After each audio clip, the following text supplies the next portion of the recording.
Dude, I have no idea how to answer that question, Jordan. Just real quick, this will be edited. This is Between the Two Shitboxes. I'm your host, Jordan, AKA Shitbox Garage. I have with me today a very special guest that everyone has been asking to see more of. So first of all, who are you and what do you do? Hi, my name's Evan Beckerman. I'm one of the co-founders of Throttle. What is Throttle? So Throttle is an online e-commerce retailer, and we also have a YouTube channel where we build cars and trucks from the ground up. You guys know that you spelled throttle wrong? So there's a funny story about how we found the word throttle. We actually typed in throttle, then we did a voice to text, and we started removing letters to make the word as short as possible. So that's how the name came to be. So how did you guys get started? So the idea actually started at my bachelor party. As most good ideas start. There were so many good ideas there. This is so awkward to be like this. I've been a car guy my entire life, buying and selling cars and parts, and the original idea actually was a classifieds built specifically for car enthusiasts. So this is before Facebook Marketplace. It was kind of like when Craigslist and the auto forums were the only place to get parts. And we built a tool that connected all of the auto forum classified sections into one place. So you could go on there and you could search Recaro seat, and it would search Honda Tech, LS forums, Porsche forums, everything at once. It was like the kayak.com for car enthusiasts. Yeah, so that's just like web scrape everything. Mm-hmm.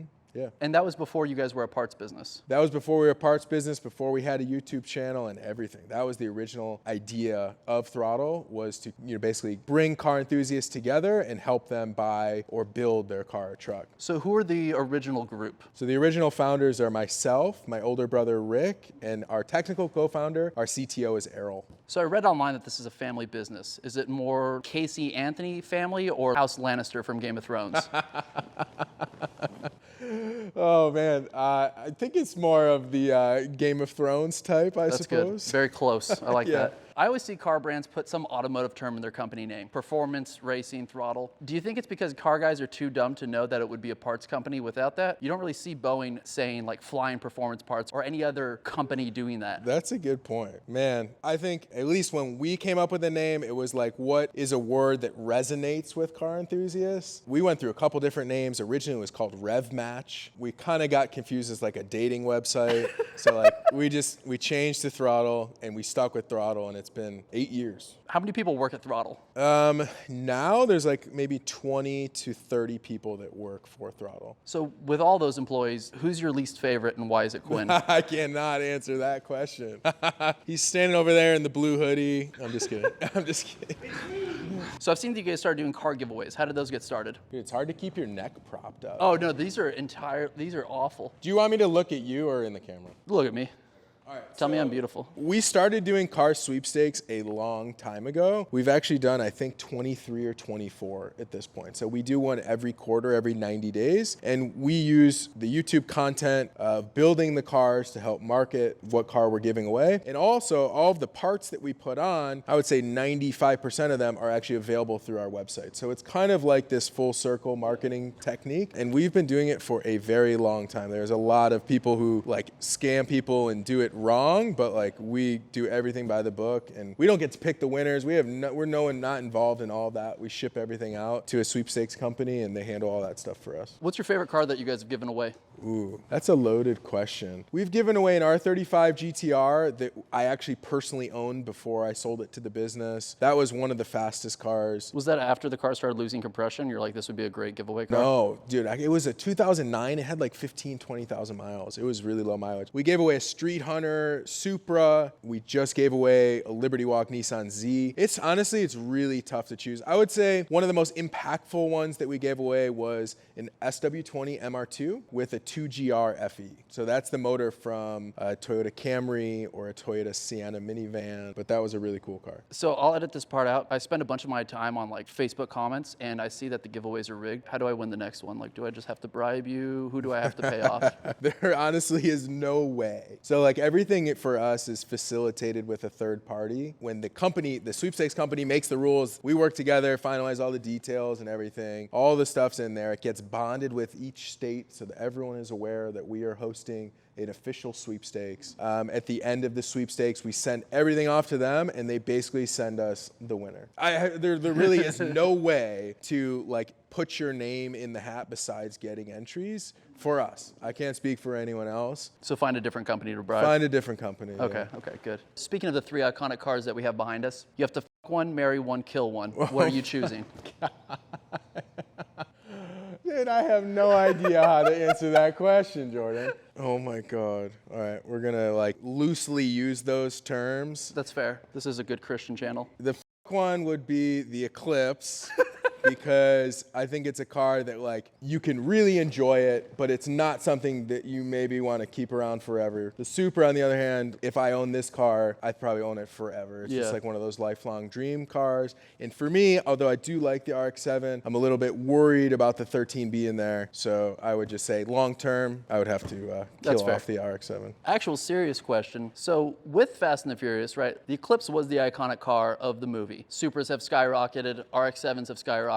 But the DSMs never really saw a price creep. Why do you think they haven't really increased that much? I think they're great looking cars. Sure, they've got their problems, but overall, it's they're a really solid. good observation. I mean, we bought this car for $7,000. Factory GSX? Factory GSX, manual. You know, it's a really good question. They are great cars. They have a lot of problems, but so do all of these other 2 cars. And the 4G63s are bulletproof. I mean, yeah, Shepard was making fucking power earlier in the day. Yeah, this car makes like 530. We did spin a rod bearing once. So to be completely honest, I don't know. I don't know if it has something to do with the quantity of them built. They're really rare to find now. So you never see these at car shows or meets or whatever. Some people are still drag racing them, but they're great cars. So if you can find one, I would get one. To get to know you better, I have a few photos that I want you to check out and to ask you more. So I sent them to your phone. I was gonna have them printed out, but shout out to HP for being a dog printer. I am getting nervous now. Oh my God.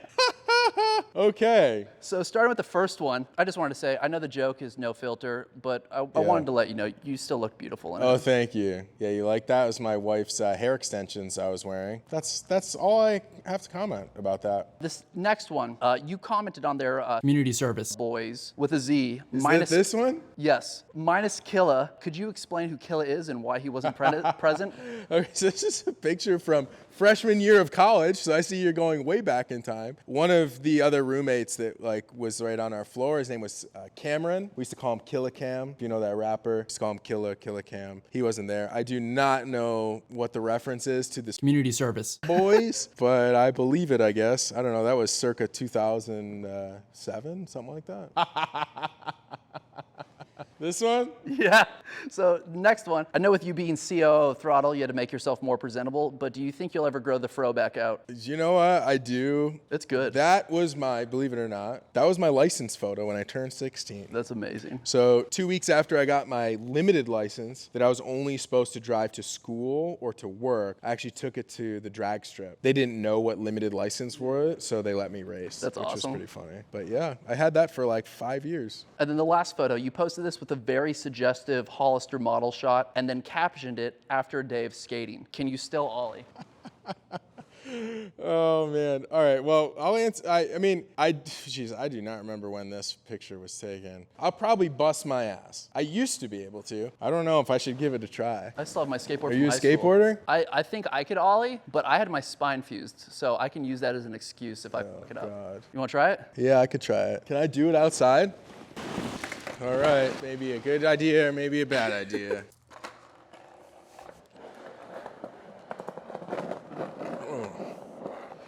I haven't been on a skateboard in a minute. Hold First on. try. I'll edit that out. I'm That's about fine. to. Second try. There we go. Nailed it. Beautiful. It's half a kickflip. I might quit when I'm ahead. Is that the FaZe clan? No, that's Fallen, the brand. Fallen. Oh, I'm not man. that old. Okay. Thought you were part of the FaZe clan. Probably should have done this before we gut out of this thing. How did you first get into cars? As cliche as it sounds, like the most vivid thing that I can remember is going to see the original Fast and Furious with my older brother. So I was like, I want to say 12 or 13. That was like 2001. I remember watching that movie. He had a red Integra and everyone's just doing burnouts. And I was like, this is sweet. And that's how it started. Honestly, same, because that's why my first car was a DSM. I think there's a lot of people that share that. And that's maybe one of the reasons why we got all built three. so many of them here. It's just because I kind of started it all for a lot of us. So What was your first car? 95 Prelude VTEC. Put nitrous in it, stripped the interior, thought it was a race car. We used to go to the drag strip and like try to race Mustangs. Usually lost, but it was fun. I love the Preludes. I feel like they're not as popular as they should be. And if they would have come rear-wheel drive, they would have been 100%. peak. The H-Series motor is actually really good. Back in the day, it was a pretty common It swap. was like a big block swap. Yeah, you would but, swap those out of the D16s.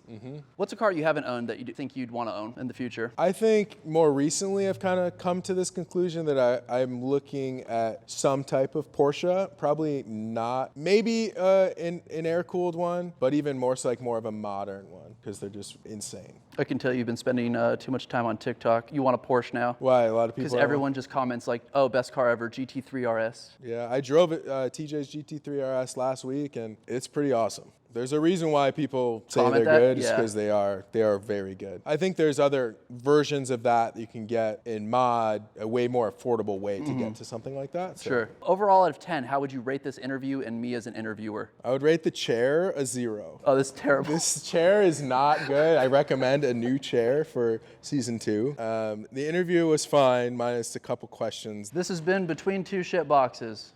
Stay tuned for more. I'm out.